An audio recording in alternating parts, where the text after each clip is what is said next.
আসসালামু আলাইকুম গাইস, কেমন আছেন সবাই? আশা করি সবাই ভালো আছেন। আল্লাহর রহমতে আমি অনেক ভালো আছি। তো আজকে হচ্ছে 25শে নভেম্বর। আজকে আমাদের সিলেটের জিন্দা বাজারে আরএক্স স্মার্ট কার সেলুন উদ্বোধন হয়েছে। আপনারা অনেকেই বলতে পারেন যে টিকটকার এসব। আমি ভাই এসব বুঝি না। একজন মানুষ একটু সেলুন খুলেছে ব্যবসা করার জন্য, সে দাওয়াত দিয়েছে, আমরা অবশ্যই দাওয়াত গ্রহণ করবো এবং তার ডাকে আমরা সাড়া দিব। কারণ আমাদের জেলায় সে এসেছে অনেক দূর থেকে, সে এখানে একটি ব্যবসা প্রতিষ্ঠান খুলেছে, সেটি দেখার জন্য। তো সেটি দেখার জন্য গেছিলাম। তো দেখলাম অনেক তার হেটার আছে ভাই। মানুষের যেহেতু ফলোয়ারও থাকতে পারে, হেটারও থাকতে পারে, তার অনেক হেটার আছে কিন্তু ভাই ফলোয়ারও আছে। দেখতে পারতেছেন আপনারা, অনেক মানুষ জড়ো হয়েছে শুধু আবিরের সাথে ফটো তোলার জন্য, ভিডিও করার জন্য এবং তার সেলুন ভিজিট করার জন্য।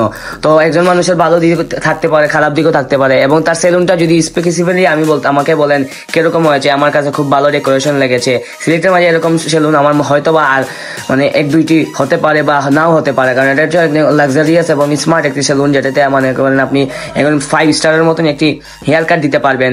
আর ওর ফ্যান ফলোয়ার গুলো দেখে আসলে অনেক ভালো লেগেছে, কারণ মানুষের ফ্যান ফলোয়ার যখন হয় মানুষের অনেক ভালোই লাগে। আপনারা যদি চান একদিন তার জায়গায় আমিও থাকতে পারি, তো সবাই এই চ্যানেলটি সাবস্ক্রাইব করে দিবেন। আর হ্যাঁ, ভিডিওতে একটি লাইক করে কমেন্ট করে জানাবেন। আজ এই পর্যন্ত, সবাই ভালো থাকবেন। আসসালামু আলাইকুম।